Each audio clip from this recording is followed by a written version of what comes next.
అన్న నమస్తే. నమస్తే అన్న. ఏం పేరు అన్న? శేఖర్ బాబు. శేఖర్ బాబు. ఏం చేస్తుండ్రే?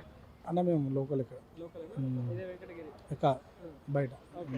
సో అంటే జూబ్లీహిల్స్లో ఉప ఎన్నిక రాష్ట్రం అంతా ఎదురు చూస్తూ ఉంది, ఎవరు గెలుస్తారనే దాని గురించి. సో మరి ఎవరికి ఎక్కువ గెలుపు ఛాన్సెస్ కనిపిస్తూ ఉన్నాయి? జూబ్లీహిల్స్లో 3 పార్టీలు అయితే పెద్ద ఎత్తున తిరుగుతూ ఉన్నారు. సో ఎవరికి ఎక్కువ ఛాన్సెస్ కనిపిస్తాయి? అంటే మీరు నిన్ననే ఒక ప్రెస్ మీట్ చూసినా నేను నిన్న నైటు. చూసిన తర్వాత చేతులు ఎత్తేసిండు, సీఎంఏ చేతులు ఎత్తేసిండు. అంటే మనకు అర్థమవుతుంది ఏమవుతుంది అంటే అధికార పార్టీ చేతులు ఎత్తేసిందంటే ఇంకోళ్ళు గెలుస్తారు, ప్రతిపక్ష నాయకులైనటువంటి టీఆర్ఎస్ కేసీఆర్ గెలుస్తారు అనేది అందరికి అర్థమవుతుంది. సో ఎందుకంటే జూబ్లీహిల్స్లో బీఆర్ఎస్ పార్టీ గెలవడానికి ఛాన్సెస్ ఏం కనిపిస్తాయి?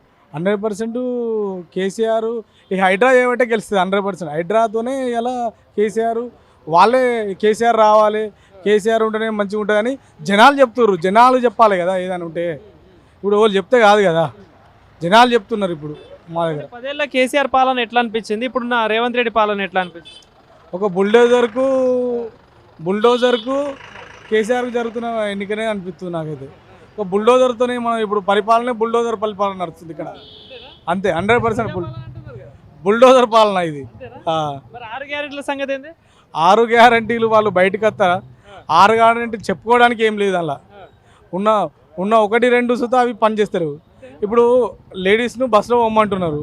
ఇప్పుడు వాళ్ళ భర్తలు వస్తే డబుల్ కిరాయి తీసుకునేవాటే, డబుల్ ఛార్జ్తోనే ఇప్పుడు వాళ్ళ ఇప్పుడు మొగలు బస్ ఎక్కలేని పరిస్థితి అవుతుంది. ఇప్పుడు వాళ్ళు డబ్బులు పెట్టి ఎక్కినా సీట్లు ఉండట్లేదు. సీట్లు ఉండడు కాదు, మనం పైసలు ఇచ్చినా సీట్లు ఇచ్చారు.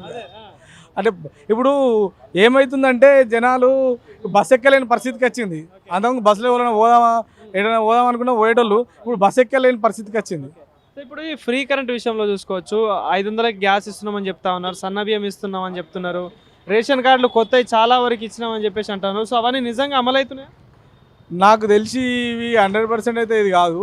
ఎందుకంటే రేషన్ కార్డులు అనేది టీఆర్ఎస్ గవర్నమెంట్ ఇచ్చింది, వీళ్ళు ఇచ్చారు.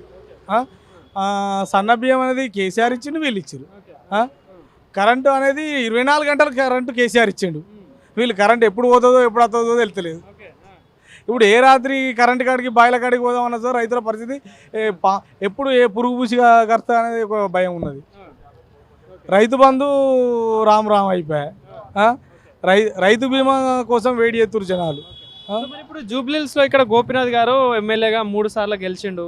సో మరి గోపీనాథ్ చేసిన పనులు ఎక్కడ ఏమైనా ఉన్నాయా ఇక్కడ?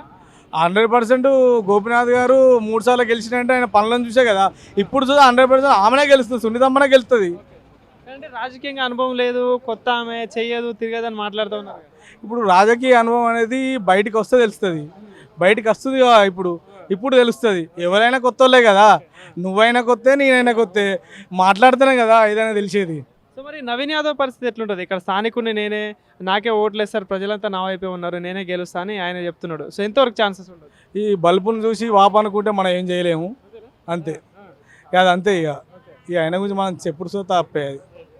సో మరి బీజేపీ పరిస్థితి ఎట్లుంటుంది? ఇక బీజేపీ కాంగ్రెస్ ఒకటే కదా. మొన్న కదా మీరే కదా ర్యాలీలో చూసింది, క్యాండిడేట్ కలుపుకున్నప్పుడే మేము అనుకున్నాం అప్పుడే అయిపోయిందని.